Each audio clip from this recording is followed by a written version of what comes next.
Hello दोस्तों, एक बार फिर से आपका अपने YouTube channel TET pass all पर स्वागत है।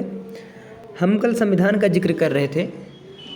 संविधान में हमने पढ़ा था कि मूल संविधान में 395 अनुच्छेद, 22 भाग तथा 8 अनुसूचियाँ थी। लेकिन अगर हम वर्तमान संविधान की बात करेंगे तो इस समय 12 अनुसूचियाँ हो गई हैं, 465 प्लस अनुच्छेद हो गए हैं तथा उसी के साथ आपके भाग भी बढ़ेंगे तो 28 प्लस आपके भाग हो गए हैं। ठीक है, तो इसमें से हम आज भाग 1 पढ़ेंगे, जो कि भाग 1 में किस अनुच्छेद से किस अनुच्छेद तक है। आर्टिकल 1 से अनुच्छेद 1 से आर्टिकल 4 तक है। क्लियर।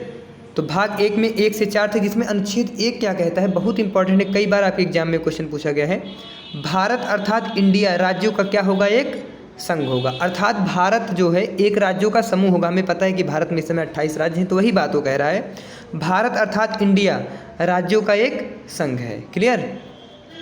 इसके बाद अनुच्छेद 2 की बात हम करते हैं तो ये नियम है, संसद अर्थात पार्लियामेंट संघ में नए राज्यों को शामिल भी कर सकती है या संघ से बाहर निकाल सकती है। जैसा कि हमें पता है सिक्किम हमारा मूल राज्य में नहीं था, लेकिन उसे 36वें संविधान संशोधन 1975 द्वारा क्या बनाया गया, उसे भारत का राज्य बनाया गया। क्लियर। तो यही बात कह रहा है कि संसद अगर संघ में नए राज्यों को शामिल करना चाह रही है तो शामिल भी कर सकती है, और संघ से अगर बाहर करना चाह रही है तो बाहर भी कर सकती है। अर्थात देखो, संसद का मतलब कानून, कोई भी कानून जाएगा तो राज्यसभा, लोकसभा और राष्ट्रपति से पास होकर ही जाएगा।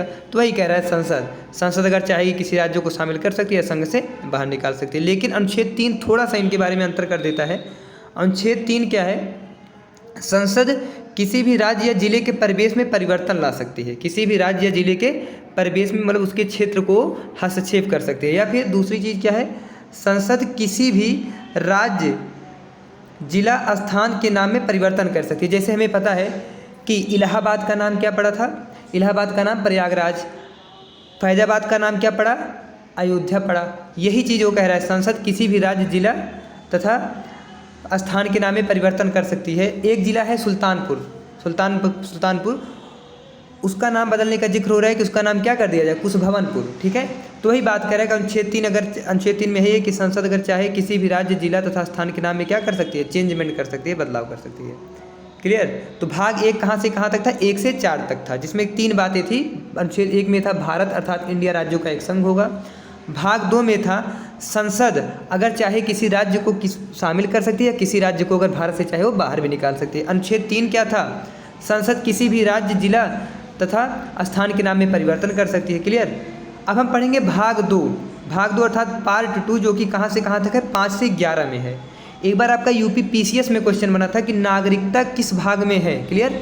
तो नागरिकता भाग 2 में होगा, और अनुच्छेद की बात करेगा तो 5 से 11 में। अब यहाँ से हम क्वेश्चन एक और बना सकते हैं कि नागरिकता किस देश से लिया गया है, सिटीजनशिप किस देश से लिया गया है। तो सिटीजनशिप आपका ब्रिटेन से लिया गया। हमें पता है कि भारत का संविधान जो है कई देशों का मिश्रण है, इसलिए इसे उधार का थैला बोला जाता है। ठीक है, तो ये कई देशों से लिया गया, और इसमें जो नागरिकता है आपका कहाँ से लिया गया है, ब्रिटेन से लिया गया था। क्लियर। देखिए अनुच्छेद 5 क्या बात करता है, अनुच्छेद 5 कहता है कि संविधान जब हमारा लागू हो रहा था, संविधान के लागू होने पर वही लोग भारत के नागरिक होंगे जो निम्न सब शर्तों को पूरा करेंगे। अब देखो शर्त क्या है, पहला शर्त यही है, वह या उसके माता पिता या दादा दादी या नाना नानी में से किसी का जन्म 1935 से पहले हो। पहली शर्त तो ये है। दूसरी शर्त क्या है, वह 6 महीने तक कहाँ रहा हो, भारत में रहा हो। क्लियर। अब अनुच्छेद 6 क्या कहता है, जो लोग पाकिस्तान से भारत आए उनकी नागरिकता के संबंध में। देखो पाकिस्तान से जब भारत आए होंगे तो उनके लिए ऐसा नहीं है कि पाकिस्तान से भारत आ गए तुरंत वो लोग नागरिकता उनको मिल जाएगी, वो भी किन शर्तों को पूरा करेंगे वो बात करता है। देखिए अनुच्छेद 6 क्या कह रहा है कि वह या उनके माता पिता, दादा दादी या नाना नानी का भी जन्म 1935 से पहले हुआ हो। ठीक है, और वह 6 महीने भारत में रहा हो 19 जुलाई 1948 से पहले। क्लियर। अब देखिए नोट करके मैंने एक पॉइंट लिखा है, जो लोग 19 जुलाई 1948 के बाद भारत आए वह उनके लिए 4 नियम था। क्लियर। जो लोग 19 जुलाई 1901 नियम किसके था कि 19 जुलाई 1948 से पहले आए हो तथा उनका जन्म कब से पहले हुआ हो, 1935 से पहले हुआ है। तो ये बात हो गई कि अगर 1935 से पहले उनका जन्म हुआ होगा और भारत में कब आ गए होंगे पाकिस्तान से, 19 जुलाई 1948 से पहले, तो उनको नागरिकता मिल जाएगी। लेकिन ऐसा भी नहीं है कि अगर जो 19 जुलाई 1948 के बाद आए हैं उनको भारत की नागरिकता नहीं मिलेगी, लेकिन उनके लिए कुछ दूसरे कंडीशंस हैं। जैसे देखो लिखा गया, जो लोग 19 जुलाई 1948 के बाद भारत आए उनके लिए 4 नियम था। तो कुछ नियम था, देखिए, वह भारत में अधिकारी के समक्ष, किसी भी अधिकारी से डीएम के समक्ष क्या लाएंगे, नागरिकता के लिए आवेदन करेंगे। ठीक है, कि हम भारत में रहेंगे, भारत की नागरिकता मुझे दी जाए। क्लियर। और देखो, और वह अधिकारी आवेदन स्वीकार कर लिया हो, ऐसा नहीं हो कि आवेदन कर ही लिया गया हो, जिसके समक्ष वो आवेदन किया हो उसको स्वीकृत होना चाहिए। क्लियर। हाँ। अनुच्छेद 7 क्या कहता है? अनुच्छेद 7 है, जो लोग भारत से पाकिस्तान आए और पाकिस्तान से पुनः भारत आए उनके नागरिकता के संबंध में। कहने का मतलब है भारत से मान लीजिए पाकिस्तान आए, क्लियर, इसके बाद पाकिस्तान से पुनः भारत आए, उनको नागरिकता मिलेगी। किस आर्टिकल के तहत? ये अनुच्छेद 7 में भी मेंशन है। अनुच्छेद 8 क्या कहता है? संविधान लागू होने पर जो लोग भारत से बाहर थे उनके नागरिकता के संबंध में। अभी देखो, अनुच्छेद 5, 6, 7 किसकी बात कर रहा है? पाकिस्तान से भारत, भारत से पाकिस्तान। लेकिन अनुच्छेद 8 किसकी बात करता है? संविधान हमारा लागू हुआ तो जो लोग भारत से बाहर थे, कई किसी भी देश के हों, उनके नागरिकता के संबंध में, भारत के ही रहे हों उनके नागरिकता के संबंध में। क्लियर। हो सकता है कि जब हमारा संविधान लागू हो रहा था तो भारत के लोग ही भारत के बाहर रह रहे हों, तो उनके नागरिकता के संबंध में जिक्र किस आर्टिकल में है? अनुच्छेद 8। सबसे इम्पॉर्टेंट आर्टिकल अनुच्छेद 9 है। अनुच्छेद 9 एकल नागरिकता की बात करता है, सिंगल सिटीजनशिप की बात करता है। अर्थात देखो, सिंपल सा कह रहा है, यदि कोई व्यक्ति दूसरे देश की नागरिकता प्राप्त करता है तो भारत की नागरिकता स्वतः समाप्त हो जाएगी। हम सबको पता है कि भारत में कौन सी नागरिकता है?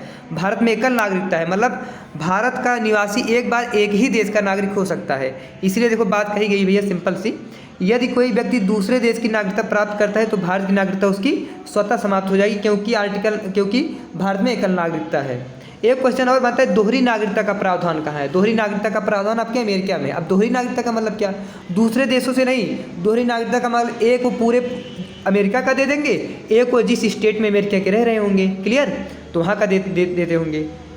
तो दोहरी नागरिकता का प्रावधान कहाँ से लिया गया आपका, या कहाँ है? ये अमेरिका में है। लेकिन एकल नागरिकता कहाँ से ली गई? ये आपका ब्रिटेन से लिया गया। अनुच्छेद 10 क्या कहता है?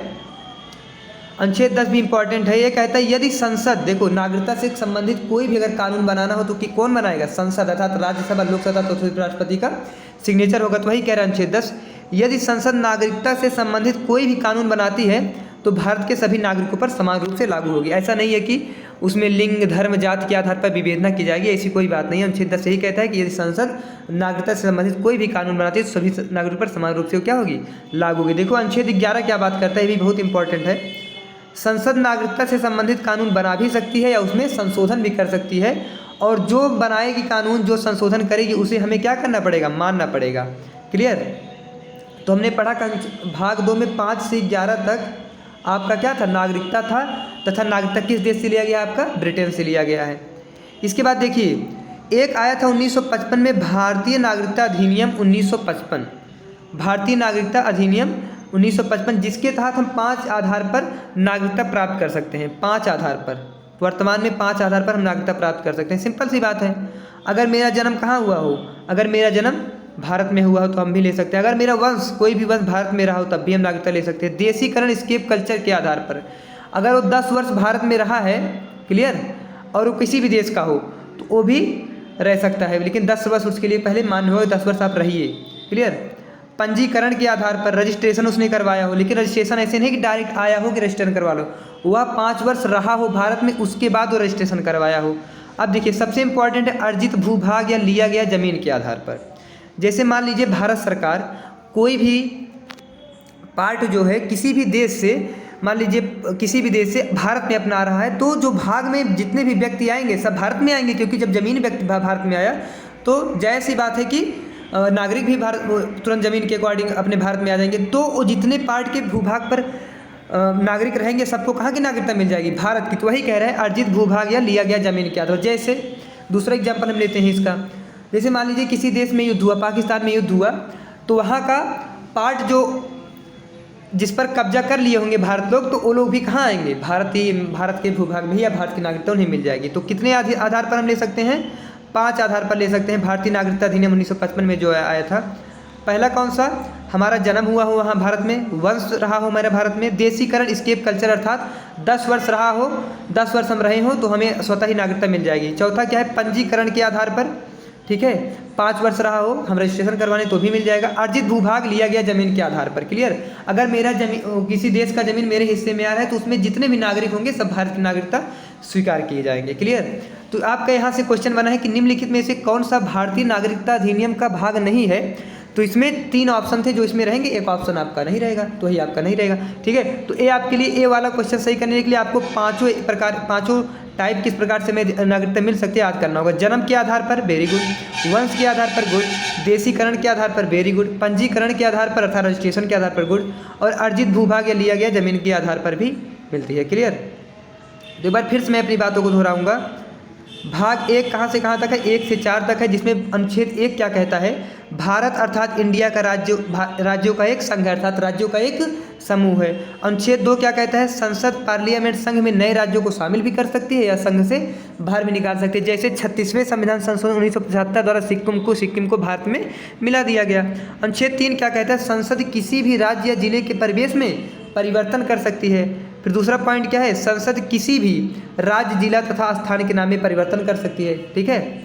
अब देखो भाग 2 जो कि 5 से 11 तक है। भाग 2 जो है 5 से 11 तक है नागरिकता।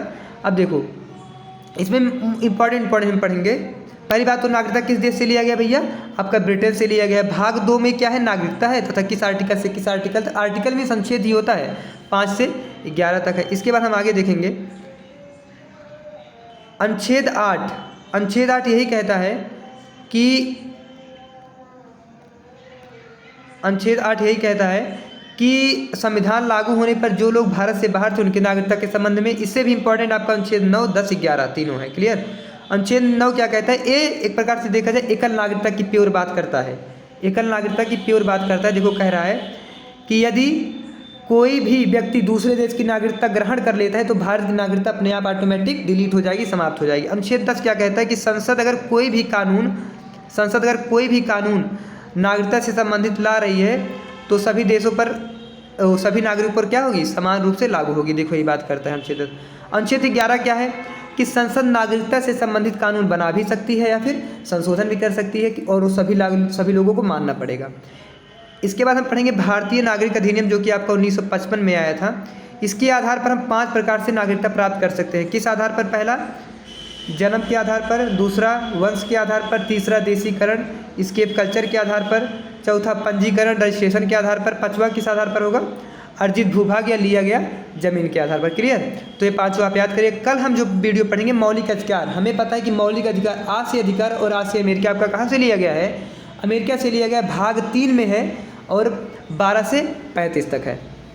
क्लियर। तो आप इस वीडियो को जरूर देखिएगा। आपके किसी भी एग्जाम के टीचर एग्जाम में से अपर लेवल ही मैं पढ़ा रहा हूँ। ठीक है, लो लेवल नहीं पढ़ा रहा हूँ, अपर लेवल ही पढ़ा रहा हूँ। आप इसको पढ़ के आप अपना नॉलेज तो गेन कर ही सकते हैं तथा साथ ही साथ अपने एग्जाम में आए हुए क्वेश्चन को सही भी कर सकते हैं। तो आप इस चैनल को अपना प्यार का मतलब लाइक, शेयर और सब्सक्राइब करना ना भूलिएगा। धन्यवाद।